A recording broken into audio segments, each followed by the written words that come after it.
इस वीडियो में आप सभी का स्वागत है। आज के वीडियो में हम लोग निप्पॉन इंडिया ग्रोथ फंड के बारे में जानेंगे कि इस फंड ने कैसा परफॉर्म किया है और इस फंड का पैसा किन किन कंपनियों के स्टॉक्स में इन्वेस्टेड है और वह कंपनियां किन सेक्टरों से बिलोंग करती है। तो सारी चीज़ें हम लोग डिटेल में देखेंगे, आप वीडियो में बने रहे। यह फंड 8 अक्टूबर 1995 को लॉन्च किया गया था।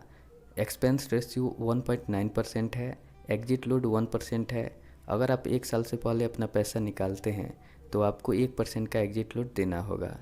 लॉक इन पीरियड 0 ईयर्स है, यानी जब चाहे इस फंड से आप अपना पैसा विड्रॉल कर सकते हैं। टैक्सेस की बात करें तो अगर आप 1 साल से पहले अपना पैसा निकालते हैं तो आपको 15% का टैक्स देना होगा। अगर वहीं आप 1 साल के बाद पैसे निकालते हैं और आपका जो प्रॉफिट है वो 1 लाख रुपये से ज़्यादा का बनता है तो उस केस में आपको 10% का टैक्स देना होगा। इस फंड का स्टैंडर्ड डेविएशन 25% का है, यानी कि इस फंड के एवरेज रिटर्न में 25% का फ्लक्चुएशन होता रहता है। बेटा रेशियो 0.97 है, यानी अगर मार्केट 1 रुपये से ऊपर जाएगा उस केस में यह फंड 97 पैसे से ऊपर जाएगा। अगर मार्केट 1 रुपये से नीचे आता है उस केस में यह फंड 97 पैसे से नीचे आएगा। अब शार्प रेशियो देखें तो इस फंड का शार्प रेशियो 0.7 है। देखिए, जब हम लोग दो म्यूचुअल फंड को कंपेयर करते हैं और दोनों का रिटर्न लगभग सेम ही निकल के आता है उस केस में हम लोग शार्प रेशियो कंपेयर करते हैं। जिस फंड का शार्प रेशियो ज़्यादा होता है उसमें उतना कम रिस्क होता है। अब इस फंड का मार्केट एलोकेशन देखें तो इस फंड का 97.6% पैसा इक्विटी में इन्वेस्टेड है, जिसमें से जाइंट कैप में 3.9%, लार्ज कैप में 15.4%, मिड कैप में 73.7% और स्मॉल कैप में 6.8% और टाइनी कैप में 0.01% इन्वेस्टेड है। अब चलिए हम लोग इस फंड के सेक्टर एलोकेशन भी देख लें।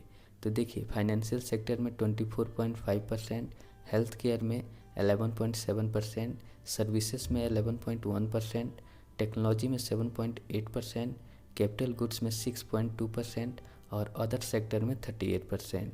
तो दोस्तों, यहाँ पे मैंने टॉप के सेक्टर्स आपको शो करा दिए और आपको अब रिसर्च करना है कि आने वाले समय में क्या इस सेक्टरों में ग्रोथ होगा या नहीं। उस हिसाब से आपको इन्वेस्टमेंट करनी है। अब चलिए हम लोग देख ले कि इस फंड ने कैसा परफॉर्म किया है। तो पिछले 1 सालों में इस फंड ने 8.5% का रिटर्न जनरेट किया है, जो अपने कैटेगरी एवरेज से ज़्यादा है। वहीं पिछले 3 सालों को देखें तो 19.3% का रिटर्न जनरेट किया है, जो अभी भी अपने कैटेगरी से ज़्यादा है। वहीं पिछले 5 सालों की बात करें तो 13.7% का रिटर्न जनरेट किया है इस फंड ने, जो पिछले 5 सालों में भी अपनी कैटेगरी एवरेज को बीट किया है। दोस्तों, यह फंड जब से लॉन्च हुआ है तब से अभी तक 21.6% का रिटर्न जनरेट किया है, जो काफ़ी अच्छा है। और अगर आप इन्वेस्ट करना इसमें चाहते हैं तो आपको हमेशा लॉन्ग टर्म के लिए इन्वेस्ट करना चाहिए, तभी आपको एक अच्छा रिटर्न जनरेट हो पाएगा। तो वीडियो कैसा लगा कमेंट करके ज़रूर बताइए।